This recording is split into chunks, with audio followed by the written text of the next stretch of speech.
amiloide y proteína tau, que es esa proteína que se ubica en los axones, en la parte terminal de los axones, y que cuando estos se degradan, se libera al intersticio. Nosotros, o se está utilizando en general desde hace un tiempo, lo que se llama, cuando uno pide la resonancia magnética para pacientes que tienen quejas cognitivas, el protocolo específico, que se llama protocolo cognitivo, o sea, cuando se pide, se debe pedir, si uno está investigando esto, resonancia magnética con protocolo cognitivo. Y uno ya le tiene que hacer, en base a eso, obligatoriamente esta secuencia, que es una adquisición volumétrica T1. Habitualmente se hace una evaluación de todo el cerebro con un espesor de corte de aproximadamente 1.5 milímetros. Adquisición volumétrica en imágenes de susceptibilidad magnética, que eso es interesante también para descartar otras entidades o para detectar la presencia de microsangrados que pueden asociarse a esta enfermedad, al Alzheimer o a otras demencias, lo cual indica que hay un terreno previo ya alterado desde el punto de vista vascular. Y coronales de alta resolución, o sea, perpendiculares al eje mayor del hipocampo, como se hace en casos de epilepsia, para evaluar con cortes finos una matriz alta y conseguir ver las distintas zonas del hipocampo, inclusive los distintos campos del hipocampo, y de esa manera detectar alguna alteración fundamentalmente en cuanto a su tamaño. Hay escalas y hay cosas que nosotros ahora yo voy a mostrar, que se utilizan dentro del protocolo cognitivo y que uno tiene que en general informar en el estudio cuando se le pide este tipo de examen. Uno de esos estudios es la evaluación de la atrofia de la región temporal mesial. Esto va con un puntaje de 0 a 4. 0 cuando es totalmente normal. ¿Qué parámetros se utilizan? Por el ancho de la fisura coroidea, el ancho del cuerno temporal, o sea, el asta temporal del ventrículo lateral, y la altura del hipocampo. Obviamente que en el 0 es todo normal. Acá tienen un ejemplo. Fíjense, esta es la fisura coroidea y esta es el asta temporal del ventrículo lateral y este es el hipocampo. Estos son cortes volumétricos T1, como les mencioné antes, donde se ve la sustancia gris, obviamente, y la sustancia blanca. El puntaje 1 es cuando está aumentada solamente la fisura coroidea, como acá vemos. El hipocampo y el asta temporal de los ventrículos laterales es normal. El tipo 2, cuando ya hay más ensanchamiento de la fisura coroidea, ya prácticamente se une con el asta temporal del ventrículo lateral, que también está aumentado, y ya el hipocampo empieza a disminuir su tamaño, su altura. La etapa 3, ya la alteración de la fisura coroidea es mayor, la amplitud junto con el asta temporal del ventrículo y el hipocampo cada vez es más chico, hasta llegar a la etapa 4, donde el hipocampo es mucho más chico, es prácticamente un tercio del líquido cefalorraquídeo que ocupa la fisura coroidea y el asta temporal. Esta escala, cuando se pide un estudio con protocolo cognitivo, uno debe informarla, y de hecho nosotros lo hacemos para que el médico que recibe el examen obtenga una idea de hasta qué manera o hasta qué forma se puede alterar esa estructura, si es que se está buscando una enfermedad de Alzheimer o una patología del lóbulo temporal, ¿no? A veces en demencias frontotemporales esto ocurre, pero en una forma mucho más tardía, en un tiempo mucho más tardío. Después, la escala de atrofia, que se hace en general basándose en la región, como dice acá, el surco, el cíngulo posterior y la región parieto-occipital. Va de 0 a 3, 0 normal. Esto es una inspección visual, obviamente. No tiene sus fallas, depende mucho del observador y de la experiencia que tenga el observador. Cuando esos surcos están relativamente aumentados de tamaño, van de 1 a 3, la escala ya a 3 es cuando están muy dilatados. Pero hablamos específicamente de estas regiones para el caso del Alzheimer, ¿no? Del cíngulo posterior y el surco parieto-occipital. Y esta es la escala de Fasecas, que es para ver lesiones de sustancia blanca junto con hiperintensidad entre dosis FLAIR de la sustancia blanca periventricular bihemisférica, que es lo que habitualmente llamamos leucocariosis, y después de lesiones focales chiquitas diseminadas en el resto de la sustancia blanca. Se le pone el punto 0 cuando no hay ninguna lesión, 1 cuando hay lesiones puntiformes múltiples, pero aisladas, separadas, 2 cuando empieza a haber confluencias de lesiones, entre unas habitualmente en un sector o en el otro, no todas, y 3 cuando hay ya grandes lesiones que se unen y son confluentes. Por lo tanto, ya tenemos 3, en este protocolo preventivo tenemos 3 parámetros. La escala, todos son escalas visuales, ¿no? El MTA, que es la atrofia del lóbulo temporal mesial, que va de 0 a 4, como vimos antes. Esto se llama la dilatación del cíngulo posterior y del surco parieto occipital, se llama escala de Cohen, con K, que va de 0 a 3, y el FASECAS, que va de 0 a 3 también, y los puntajes son a partir de inspección visual y depende mucho del examinador. Vamos a poner un ejemplo en un corte coronal T2 de alta resolución para ver el lóbulo temporal mesial en un paciente. Son 2 pacientes de la misma edad, fíjense, 74 años, femenino, donde el lóbulo temporal y los hipocampos son relativamente normales. Podemos decir que hay una mínima dilatación de la fisura coroidea y del asta temporal, estaría dentro del 0 o 1. A veces son asimétricas, obviamente, hay más de un lado que del otro, y eso uno tiene que consignarlo. Y en un paciente de la misma edad, donde ya la fisura coroidea y el asta temporal están acá, en la izquierda, prácticamente unidos, y acá se ve dilatada la fisura coroidea y poco menos el asta temporal del ventrículo, donde se asocian en ambos casos con una reducción en la altura del lóbulo temporal. En este caso a predominio izquierdo, como claramente se ve en la imagen.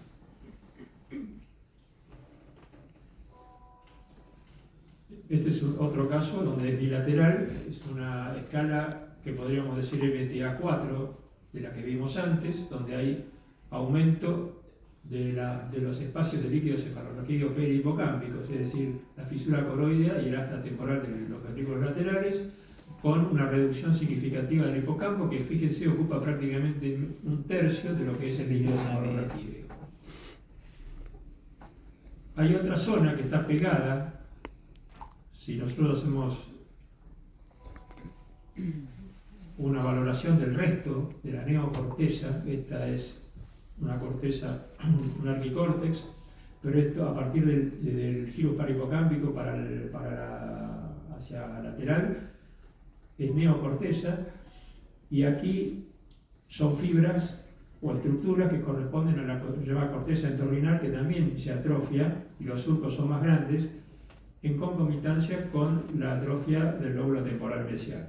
Esas son 2 cosas que hay que tener presentes si uno tiene alguna duda. A veces se apoya en estructuras vecinas para ver si la atrofia realmente es concluyente. La medición del hipocampo, que en realidad a veces nos piden a nosotros volumetría del hipocampo, pero es muy complicado de hacerlo por métodos manuales, artesanales o semiautomáticos. No son valideros, en general se hace por métodos automáticos. Este es un estudio antiguo nuestro, donde se valoraba a través manualmente el área de cada corte, son más de 20 y pico de cortes, y después se sacaba el volumen. Pero este es un método que se usa mucho, el Surfer, donde se hace exclusivamente en forma automática, es decir, la máquina entrega la volumetría de la región de interés que uno quiere obtener. Es muy rápido y le indica al equipo, a la máquina o al programa qué zona quiere estar explorando. En este caso, el hipocampo, y los valores son obviamente más reproducibles, y uno siempre tiene que tener algún valor de referencia, ¿no?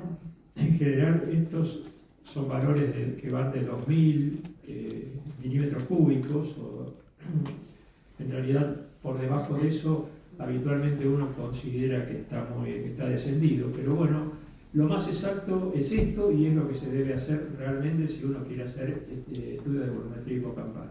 Que es útil si la volumetría coincide o se superpone con los demás elementos de juicio, ya sea clínicos o de imágenes, midiendo estructuras como les mostré antes, de regiones específicas. La difusión y el mapa de ADC es útil porque en esos casos se está despoblando el hipocampo, está siendo reemplazado las células por gliosis y eso desciende la difusión. Es decir, uno mide con un ROI una zona y otra, mide el ADC y ve si hay, a veces no se ve a simple vista, pero sí numéricamente puede encontrar que alguna zona del hipocampo tiene un ADC más alto que el otro, quiere decir que la difusión, en este caso, cuando es patológica, desciende la señal, es decir, hipointensa, más cercana al líquido cefalorraquídeo. Eso nos indicaría que es un hipocampo donde prolifera la gliosis y eso hace aumentar el coeficiente de difusión aparente. Y el otro elemento es la espectroscopía. La espectroscopía es un estudio in vivo de distintos metabolitos cerebrales que cumplen una determinada función. Se puede hacer, en general de rutina, se hace con dos tiempos de eco, corto e intermedio. El tiempo de eco largo no se utiliza en la clínica cotidiana.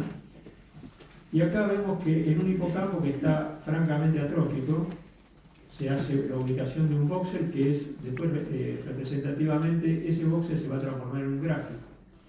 Y los metabolitos más importantes son estos. Este es un paciente, un sujeto normal, donde vemos el marcador neuronal, que es el que va a sobresalir en todos los estudios normales, que es el N-acetilaspartato, porque es un metabolito que está exclusivamente en neuronas. Es decir, es un metabolito que no aumenta. Sí, uno lo valora cuando desciende. Solamente hay una enfermedad que lo aumenta, que es la enfermedad de Canavan, que es una enfermedad de sustancia blanca, una leucodistrofia. Después siempre lo que uno mide es el descenso y sobre todo la relación entre este metabolito y otros, que son estos. La creatina, que es un metabolito que nos da una idea del metabolismo energético del cerebro en ese lugar. Esto es nada más de lo que pasa dentro de este cuadrado, no es un cuadrado, es un cubo, son 10 milímetros aproximadamente en todos los planos. Dentro de este cubo encontramos estas alteraciones o puede ser normal. La colina, o los compuestos que contienen colina, son marcadores de actividad de membrana. Por eso aumentan mucho en los tumores, desciende en los casos de gliosis, por ejemplo en el Alzheimer. En el medio hay los metabolitos que son difíciles de medir a veces, pero útiles en algunos casos, por ejemplo de epilepsia, de autismo, que es el glutamato, la glutamina y el GABA. Y un metabolito que acá sí nos va a importar mucho, que es el mioinositol. Fíjense que es un marcador de gliosis. Esto está presente en las células gliales, por lo tanto acá estaría normal y en la enfermedad del Alzheimer aumenta. Es decir, la relación mioinositol-creatina es más baja a expensas del mioinositol en la enfermedad de Alzheimer que en el paciente normal. Después la línea de base, que hay que tratar de que sea lo más homogénea posible, y estos son los valores de referencia de la banda espectral.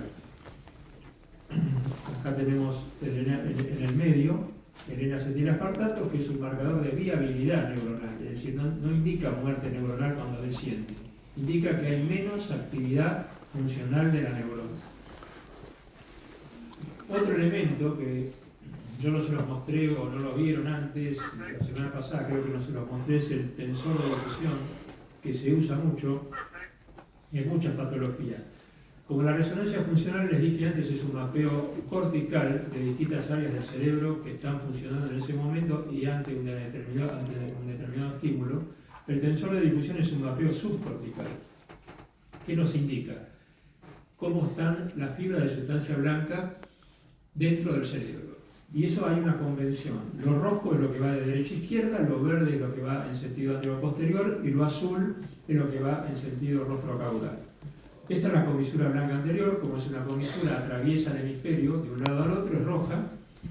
Lo que va en sentido anterior-posterior, y acá esto nos importa porque es el símbolo, esta es una imagen que es útil en los casos de demencia o enfermedad de Alzheimer, porque se va atrofiando. Por eso lo señalo acá con un círculo, y porque este tensor en esta zona tiene un déficit. Acá no hay señal, que puede ser que haya menos fibras, que hay un defecto en la cantidad de fibras de esa zona. Este tensor de difusión es una imagen 2D, que uno lo ve así en forma biplanar, pero se puede transformar en lo que se llama tractografía, es decir, en una imagen 3D. A partir de esta imagen 2D, uno elige una región de interés y la transforma en un mapa 3D, con las fibras transcurriendo en un uno lo puede ver en todos los planos. Fíjense que lo rojo, que es la zona que tiene mayor cantidad de fibras dentro de este símbolo, un símbolo del lado sería izquierdo, acá esto está dado vuelta porque está visto en varios planos. Lo que está descendido es el lado derecho. Y el lado derecho ustedes ven que desde el punto de vista de los colores y la cantidad de fibras es menor con respecto al izquierdo. No siempre la atrofia, como vimos antes, en los casos de Alzheimer y de cualquier otra enfermedad degenerativa de este tipo, de demencias, son simétricas. Pueden empezar de un lado y a veces después se transforman, según el tiempo, más tarde en el lado contralateral y genera una enfermedad global. Pero a veces al comienzo es unilateral, y eso también hay que tenerlo presente cuando uno hace el esquema o hace este tipo de mediciones. En una imagen 2D vemos el símbolo en el plano coronal, del lado derecho más chiquito que del izquierdo, por lo cual uno induce que hay menos cantidad de fibras. Eso tiene una medición que se llama anisotropía fraccional o FA, que está descendida cuando hay menos fibras, está normal cuando están las fibras, si no está aumentada. Está normal cuando la cantidad de fibras es la esperable.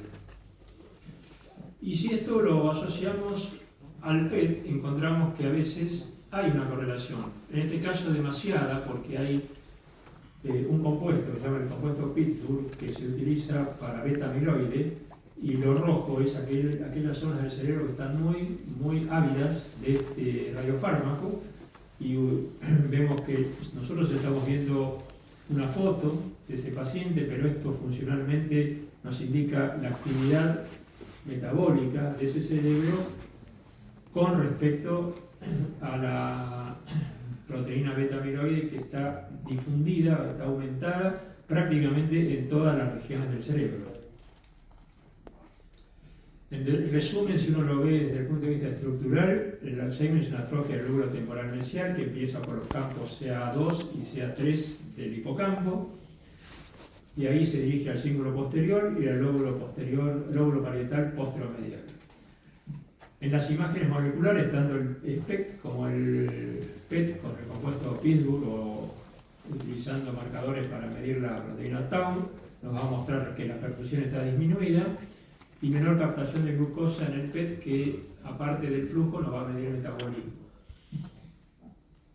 En ambos casos, por ejemplo en el lóbulo temporal mesial, en el hipocampo, se puede usar en vez de el carbono para asociarlo al radiofármaco, el flúor, y en estos casos es más fácil de hacer porque la vida media es más larga y muchos centros prefieren a lo mejor utilizar el flúor para adosarlo al radiofármaco y de esa forma tomar las mediciones correspondientes. Lo único que ustedes tienen que sacar de acá es que hay compuestos en el PET que son específicos para medir aquellas sustancias que proliferan y deterioran el cerebro en las enfermedades degenerativas de este tipo, en las demencias, en este caso en el Alzheimer, que es el beta-amiloide y la proteína tau. Y las otras zonas que estructuralmente están afectadas, básicamente es el lóbulo temporal mesial, la región del cíngulo posterior y el lóbulo parietal posterior y medial en relación o en torno a la cisura parieto-occipital. Otro tipo de demencias son las frontotemporales, que tiene algunas variantes que en realidad muchas son muy sutiles de detectar. Las más groseras son, por ejemplo, la variante conductual, donde el paciente comienza con trastornos de conducta y no de memoria. O sea, eso es un dato a tener en cuenta porque el Alzheimer muchas veces empieza con un deterioro cognitivo leve de tipo amnésico. Después tenemos las afasias progresivas primarias, que son no fluentes, pueden ser no fluentes, la afasia progresiva primaria semántica o la afasia logotécnica, que es en realidad una enfermedad de Alzheimer más chiquita. La afasia progresiva primaria, en general, como vimos antes, se divide en no fluente relacionada con la proteína tau, que está en los axones, la afasia progresiva primaria semántica, relacionada con este gen, el TDP43, que está también alterado en algunos tumores o suprimido, y la afasia logopénica, que es en realidad una variante menor de la enfermedad de Alzheimer. Acá ustedes tienen un caso de afasia progresiva primaria no fluente. Observen que hay una atrofia, es decir, por eso nosotros cuando uno informa atrofia, lo ideal sería decir en qué lugar hay mayor cantidad de atrofia, porque cuando uno habla de ensanchamiento difuso de los espacios subaracnoideos, es raro que sea difuso, en general tiene alguna predilección, y si uno lo ve por segunda vez o tercera vez, va a ver que hay algunas zonas que tienen surcos más grandes que del otro lado, o que dentro del mismo hemisferio una zona con respecto a otra. Acá no hay ninguna duda que el lóbulo temporal izquierdo está atrofiado y el lóbulo frontal izquierdo también. Por lo tanto, si uno dice acá que tiene una atrofia global, y no, puede ser, porque tiene surcos grandes en todos lados, pero tiene acá una llamativa atrofia focalizada frontotemporal izquierdo. Y eso uno lo debe consignar, porque en estos casos hay que ponerle un rótulo y si clínicamente coincide, podría ser un caso de afasia progresiva primaria como este. A veces no es tan evidente, pero acá globalmente ustedes fíjense que si le dan una mirada superficial y no se detienen, van a encontrar que la atrofia o los surcos son anchos y bilaterales. Pero si se detienen un poquito más y se fijan, van a ver que del lado izquierdo es más que del lado derecho, tanto a nivel temporal como más arriba, en la región frontal. Esto es más visible en los cortes T1 que en los cortes T2, porque a veces el líquido agranda las áreas de atrofia y es complicado definirlas. En el T1 y sobre todo en los cortes volumétricos T1 uno puede diferenciarlo con mayor exactitud. Lo transformamos en un estudio con mapa de tensor de difusión y vamos a ver globalmente que del lado izquierdo las fibras son menos, esto con un mapa de colores se ve muy bien, toda la fibra de sustancia blanca con este color. Este es un mapa que no es el que mide el derecha e izquierda, como les dije antes, antero-posterior. Este es el mapa de anisotropía fraccional y este es el mapa color. Van a ver que aquí la anisotropía cayó frontal izquierda. El mapa de fibras también se ve que hay menos fibras que se relacionan o que salen de la corteza frontal izquierda y parte del lóbulo temporal izquierdo. Y acá está transformado en lo que es la tractografía, que es el mapa 3D. Van a ver que de un lado, sobre todo acá está visto como si fuera de frente, en un corte axial, T2, fíjense que del lado izquierdo las fibras son más anárquicas, hay menos cantidad con respecto al lado derecho y están mucho más desorganizadas de un lado que del otro. O sea, esto no es nada más que la reconstrucción 3D de esta información. Esto lo vimos la semana pasada, que es el ASL o la arterial spin label, que es un mapa para medir flujo. Uno puede meterlo dentro de las herramientas diagnósticas y vamos a ver, como en este caso, que el lóbulo temporal izquierdo tiene menos intensidad de señal que el lado derecho, por lo tanto es coincidente con los hallazgos que vimos antes en el mismo paciente. Otro caso, acá hay una atrofia temporal bilateral, pero aquí predomina el lado derecho. Fíjense que tanto en la neocorteza como en la corteza mesial, la atrofia es mucho más marcada del lado derecho. Puede pasar esto, no siempre, les dije antes que eran simétricas, a veces son asimétricas. En general la falla progresiva primaria es del lado izquierdo, no obstante en este caso se ve una atrofia selectiva del lado derecho. Hay que ver si es una fascia progresiva primaria o es algún otro tipo de patología degenerativa. El hipocampo derecho más chico, se ve la fisura coroidea más grande, la asta temporal más grande y la cisura silviana más grande en los cortes coronales T2. El PET con FDG muestra lo mismo, un hipometabolismo e hipoflujo sobre la región temporal, lateral y mesial del lado derecho. Si hacemos corregistración con tomografía computada, vamos a encontrar que efectivamente toda la zona del lóbulo temporal derecho está significativamente afectada y parte de la región frontal del mismo lado.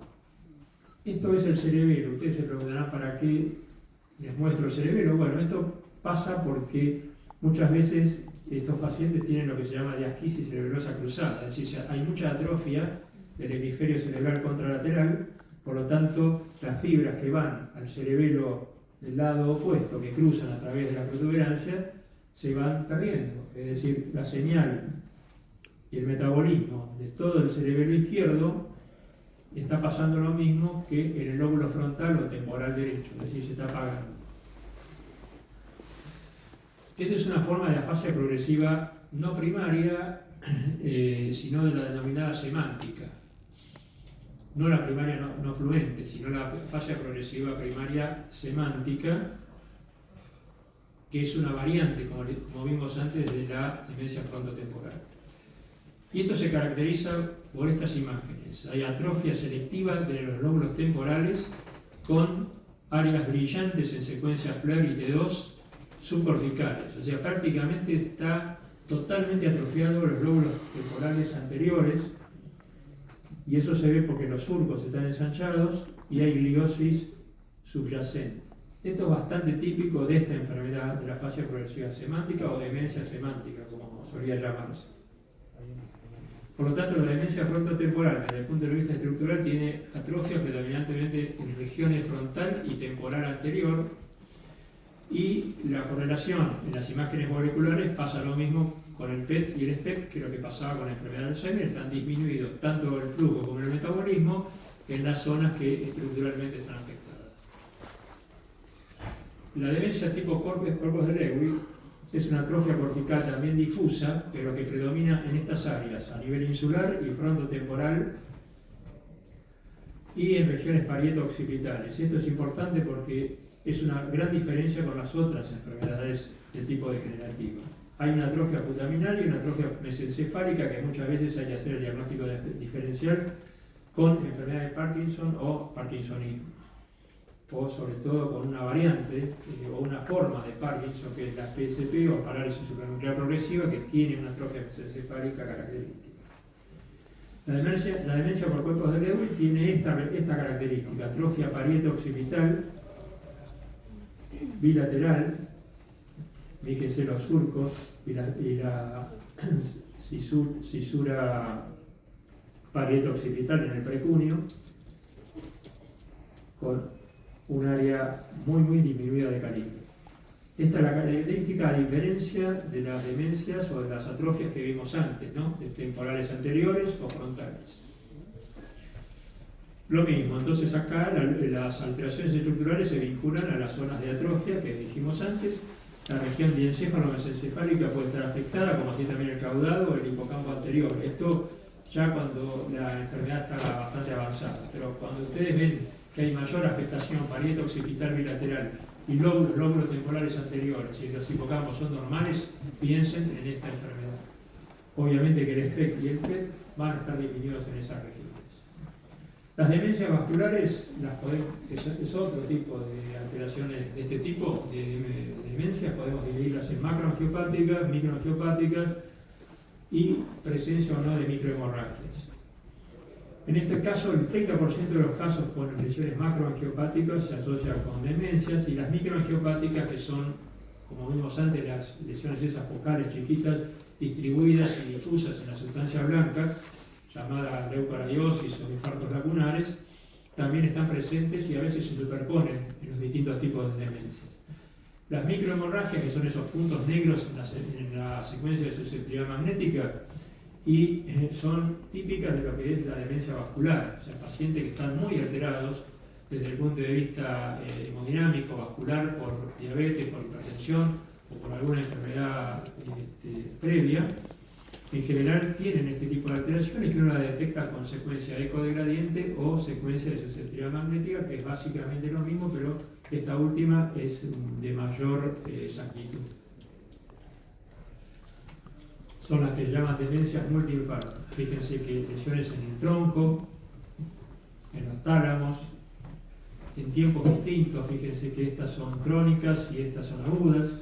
O sea, van a encontrar lesiones micro y macrohemorrágicas en distintos territorios vasculares y en distintos tiempos evolutivos. Estas son en secuencia de eco de gradiente y susceptibilidad magnética, siempre van a ser negras, pueden ser de ubicación córtico-subcortical, y sobre todo cuando hay lesiones profundas, pensar siempre en macro o microhemorragias por una causa secundaria, y la más común obviamente son la hipertensión crónica no controlada o mal controlada y la diabetes. El CADASIL ya lo vimos la semana pasada, con lesiones de sustancia blanca en los lóbulos temporales. Y los síndromes parkinsonianos atípicos, que también pueden coexistir con demencia. Como vimos antes, la parálisis supranuclear progresiva, la atrofia multisistémica, lo que se llama degeneración córtico-basal y la demencia por cuerpos de Leber. Esta ya la vimos. Y vamos a ver un ejemplo de lo que es la parálisis supranuclear progresiva, donde vemos la gran atrofia del mesencéfalo, que es bastante característica, a diferencia de lo que es un normal. Fíjense cómo está cóncavo el techo del mesencéfalo, a diferencia de lo normal. Esto es una atrofia multisistémica, con atrofia fundamentalmente de la forma parkinsoniana, donde vemos el tronco muy chiquito y dentro del tronco lo que se llama el signo de la cruz, fibras, degeneración de fibras, que son aquellas que cruzan de un hemisferio a otro, que se degradan y dan o generan este tipo de signo, que es bastante útil para detectarlo. Esta es una forma parkinsoniana, una forma cerebelosa, con atrofia del cerebelo, atrofia del tronco, cisternas amplias, y después la otra es la atrofia multisistémica de tipo parkinsoniana, donde hay lesiones específicamente en los ganglios basales, y que es una variante más. No se las muestro, no vamos a extendernos demasiado. En los síndromes parkinsonianos atípicos, un signo importante es lo que se llama el signo de la cola del colibrí, o la detección del nigrosoma 1. El nigrosoma 1 es un núcleo ubicado en la región caudolateral de la parsa compacta de la sustancia nigra, que puede diferenciar lo que es la enfermedad de Parkinson típica, característica, de lo que es síndromes parkinsonianos. Uno lo puede ver con secuencias finas, con cortes finos de secuencias de susceptibilidad magnética, y vemos que acá es el normal, donde vemos la cola de la golondrina bien, y la enfermedad de Parkinson, donde hay células dopaminérgicas que están en degeneración y que tapan lo que es esta línea blanca, o sea, el nigrosoma 1, y por lo tanto le dan el nombre, o sea, uno diferencia en función de esto lo que puede ser una enfermedad de Parkinson típica o de otros síndromes parkinsonianos. Y vamos a finalizar con las demencias rápidamente progresivas. En general, la definición de estas enfermedades es cuando tienen un curso subagudo y que en general es menor a 2 años. Pueden ser secundarias a trastornos neurodegenerativos, autoinmunes, enfermedades infecciosas o metabólicas. De todos modos, la que se lleva la mayor cantidad es la enfermedad por priones o la enfermedad por Creutzfeldt-Jakob, más específicamente. Después hay otras, de enfermedad neurodegenerativa al 15%, y después va bajando hacia otras distintas enfermedades de variado origen. Hay una regla mnemotécnica que es vitamins, que es para no olvidarse ninguna causa, y estos pacientes que tienen ese cuadro de demencia rápidamente progresiva, detectar o no olvidarse de nada siguiendo esta reglita. Las priónicas o el Creutzfeldt es la primera, después las no priónicas. De las no priónicas tenemos la encefalitis límbica, que eso es bastante característico de verlo en la encefalitis herpética. Puede ser paraneoplásica o puede ser autoinmune. En general, la paraneoplásica es de tipo inmunológica, porque son anticuerpos producidos por el tumor. La encefalitis anti-NMDA, que es en general en chicos, cursa con resonancias magnéticas normales y por lo general son cuadros difusos encefalopáticos, como bien dice su nombre, pero que uno no encuentra gran cosa en la resonancia magnética. La encefalitis anti-AMPA-R y la encefalitis anticanal de potasio, esto es bastante interesante porque en la secuencia de difusión uno ve la corteza dibujada e hiperintensa con restricción en la secuencia de difusión, y es un dato importante y sirve para el diagnóstico diferencial con la enfermedad de Creutzfeldt-Jakob, como vamos a ver después. Después tenemos la encefalitis respondedora a corticoides o encefalopatía de Hashimoto, donde vemos atrofia y lesiones difusas, pero que no tiene rasgos característicos y a veces uno lo tiene que hacer en función del curso y la evolución clínica.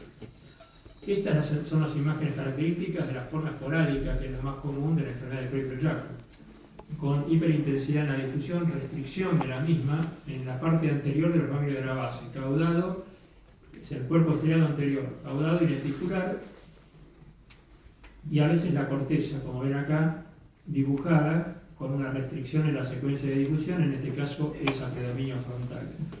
Cuando se afectan el tálamo, es la forma, la variante del Reino Unido, que acá es muy rara, pero puede existir.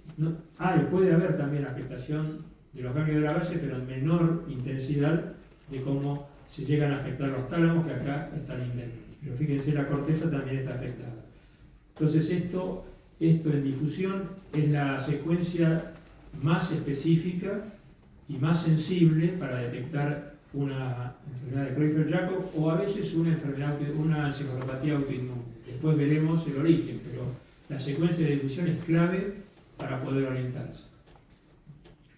Las características en resonancia en estos casos de Creutzfeldt, que es una hiperintensidad de señal en el Creutzfeldt esporádico mayor que en el FLAIR. Por eso les decía que es más específica y más sensible. También la hiperintensidad es mayor en FLAIR que en difusión. Lo que pasa es que en las demencias rápidamente progresivas no priónicas pasa esto. Cuando la difusión es más sensible que el FLAIR, hay que pensar en priónicas. Cuando el FLAIR es más sensible que la difusión, a la inversa. La hiperintensidad de señal subcortical en el Creutzfeldt esporádico, con el ADC descendido, en general pasa siempre. Y compromiso límbico. El compromiso límbico no se encontró hasta ahora en el Creutzfeldt-Jakob, por lo tanto hay que pensar en otra patología, o sea, la autoinmune, o la infecciosa o la paraneoplásica. Y ahora les muestro un caso justamente que tiene relación con esto, de una paciente de 42 años con convulsiones generalizadas, que posteriormente comienzan con alteración de memoria anterógrada, repite crisis, en este caso parciales complejas, que después se generalizan. En realidad, globalmente tiene un cuadro encefalopático y en la resonancia vemos con cortes de alta definición en los lóbulos temporales como los hipocampos, en este caso, están dibujados como si fuera un libro, con el asta de Amón, los campos CA2 a CA4, y además están edematizados, están aumentados de tamaño, los dos. Así se puede ver en una encefalitis límbica, y acá también la corteza entorrinal. O sea que sí, el diagnóstico diferencial de esto sería una atrofia temporal mesial o campal en un caso de epilepsia, que es la esclerosis mesial, pero la esclerosis mesial no va con el aumento del tamaño de los hipocampos, a la inversa, se reduce el tamaño de los hipocampos, están atróficos. En este caso no solo están aumentados, sino que están blancos. y no alteran su configuración interna, lo cual es más interesante todavía. Es un T2, un FLAIR, y un T1 donde baja ostensiblemente la señal por el edema. Esta era una encefalitis límbica paraneoplásica por un cáncer de mama que tenía la paciente. Bueno, otro tipo de demencia son la leucoencefalopatía multifocal progresiva, que es una enfermedad generalmente es viral, en pacientes muy frecuentemente inmunodeprimidos, las leucodistrofias, que ya forman parte de otra rama y es más bien de resorte pediátrico, enfermedades mitocondriales, que también muchas veces se hace el diagnóstico a temprana edad, como mencionamos en los primeros cortes, en las primeras imágenes, la hidrocefalia normotensiva, que es difícil a veces de diagnóstico por el tema de que la resonancia no es un método específico para detectarla, y a veces los linfomas, según la forma de comienzo, puede empezar con un cuadro degenerativo de tipo demencia. Como conclusiones, vamos a decir que las imágenes disponibles, en general las que dijimos antes, la resonancia, el PET y el SPECT, pueden ser o llegan a ser indispensables para el diagnóstico, siempre obviamente correlacionado con la evolución clínica, el hipoflujo y el hipometabolismo. El hipoflujo con el SPECT, el hipometabolismo y el hipoflujo, las dos cosas juntas con el PET. En los casos de Alzheimer ya dijimos las zonas afectadas, compromiso anterior y asimétrico en la demencia frontotemporal y más posterior, generalmente afectando lóbulos occipitales en la demencia del cuerpo del leve. Bueno, nada más.